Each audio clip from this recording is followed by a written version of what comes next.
Ինչպես եւ ենթադրելի է, առաջին հարցս հետընտրական Հայաստանի մասին է։ Ինչ սպասել, ինչպիսի զարգացումներ եւ առհասարակ ընտրությունները ինչի մասին էին այս ընտրությունները ու ինչ ցույց տվեցին։ Մենք դեռևս ապրիլի 4-ի մեր կուսակցության համագումարում ասել ենք, որ ընտրություններն արդեն կեղծվում են։ Ընտրությունը միայն քվեարկության օրը չէ։ Ընտրությունները ամբողջ ընտրական կամպանիան եւ նախորդող եւ ընտրական կամպանիայի ժամանակ իշխող ուժը կիրառել է անհամաչափ,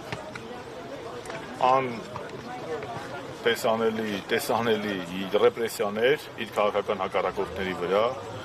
եղել է ադմինիստրատիվ վարչական ռեսուրսի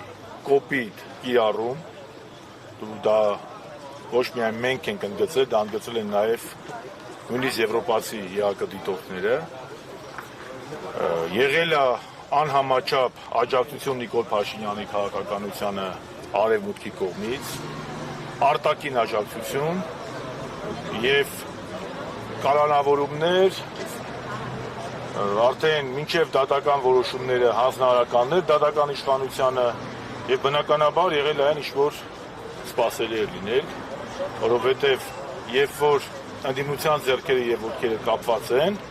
իսկ իշխանությունը ինչ ուզում անում է, ես կասեի, այս տվյալներն բավականին մեծ են, որ Նիկոլը չունի համադրական մեծամասնություն, Նիկոլը չունի սպային 3-5 օր եթե բարգավաճնացնում է, եւ մի բան ասեմ, ես իմ ֆեյսբուքյան գրառման մեջ եմ ասել, որ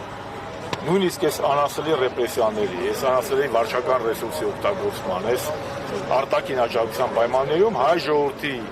ընտրության մասնակցած մեծամասնությունը 50+%-ը ոչ է ասում Նիկոլ Փաշինյանին։ Հիմա իրանք իշկամած ծափ տան, գոռան, իրանք չէին ասում, որ համադրական մեծամասնություն են հավաքելու, հավաքեցին։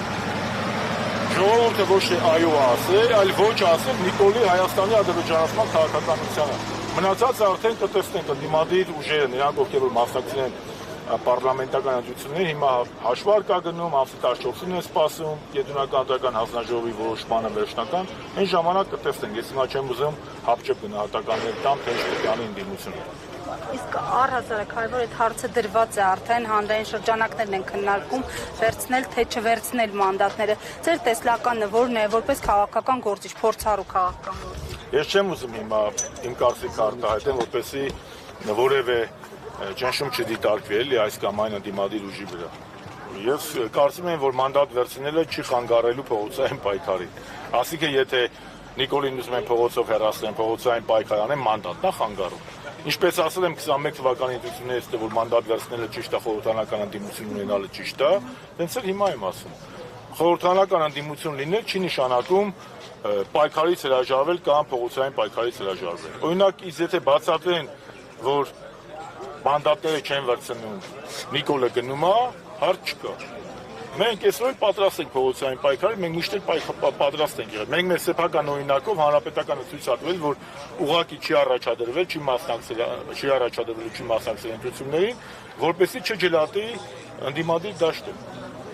Որպեսզի այդ նախկին ներկա այդ շինծուբանը ավելի չակտիվանա։ Մենք դրա մասին խոսել ենք։ Հիմա գնդակը կենտրոնական ընտրականի դաշտում եկել ընդդիմադիր ուժերի, մարդիկ քննարկում են, կքննարկենք, ասեն, պետք չի տես մեծ պրեսինգի ենթարկել այդ ուժերին։ Թող իրանք հանգիստ մտածեն այդ մարդիկ եւ ուժեղ Հայաստանը, եւ Հայաստան դաշինքը, եւ Բարգավաճը, եթե աստվածտանցնի, իրանք կքննարկենք, ասեն, փորձառու ուժեր են, փորձառու գործիչներ են, ազգային մարդիկ են կորոշեն։ Պետք չի հիմիկվանից պրեսինգի ենթարկել այդ մարդկանց։ Մեկը ասի վերցրու, մեկը ասի մի վերցրու։ Պարոն Շարմազան, եւ վերջին դիտարկումը, թեև հանրապետականը չմասնակցեց ընտրություններին, բայց ընտրությունները չանցան առանց հանրապետականների, հատկապես իշխանությունները էլի բոլոր հակադրությունները ձեր հետ էին անում։ Տեսանք նաեւ այլ շրջանակներ վերջին օրերին ակտիվացել են եւ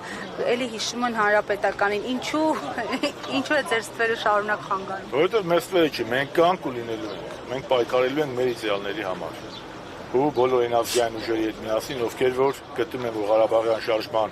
շարժումը ճիշտ շարժում է եղել, որ Ղարաբաղյան շարժումը ծնել է Հայաստանի երրորդ հանրապետությունը, որ անկախության հռչակագիրը դա մեր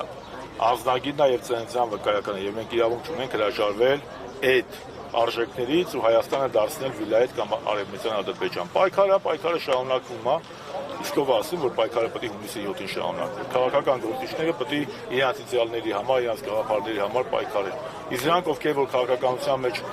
տեղ են զբաղեցնում հովարային անջատումներով, այսօր կան վաղը չկան կամ ընտրությունից ընտրություն, Աստված իրանց հետ ինչ ասա։ Աշոտյանի ձերբակալությունն էլ է այդ պայքարի, այսպես ասած, Միանշանակ Աշոտյանի ձերբակալությունը հստակ ունի քաղաքական նկատառում թույլատնել հանրապետականի ուժը եւ ճելատել հանրապետականը։ Միանշանակ Արմեն Աշոտյանը քաղաքական բանտարկյալ է, մանավանդ 19 փաստաբանները խոսել են 19 թվականին գործը հարուցվել է, Աշոտյանը ցույց տվել է, որևէ քիչական գործողություն չեն արել, մեկ էլ բռնելուց մի քանի շաբաթ առաջ տես ինչ-որ մի հատ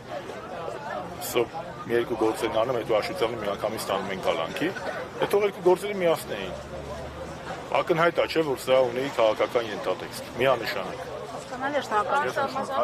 Հասկանում, որ դուք այն տարբերակին եք կողմ, որ ընդդիմությունը պետք է վերցնի մանդատները, միևնույն ժամանակ սկսի փողոցային պայքար։ Ես չեմ ուզում ասեմ, ես ինչին եմ կողմ, ինչին եմ դեմ, ես ասում եմ, ես չեմ ասում, որ փողոցային պայքար եւ ճնշում կարելի է գործադրել իշխանության վրա, միայն արտախորհրդարանական կարգավիճակով կամ մանդատներից հրաժարվելով։ Ես ասում եմ, մանդատը պայքարի վնաս չէ։ Ընդդիմության մանդատը Նիկոլի դեմ պայքարին վնաս չէ, սա է այն կարծիքը, բայց իրենք պետք է որոշեն։ Ես եւի կողմնակից եմ, ոչ թե կամ։ Շնորհակալություն։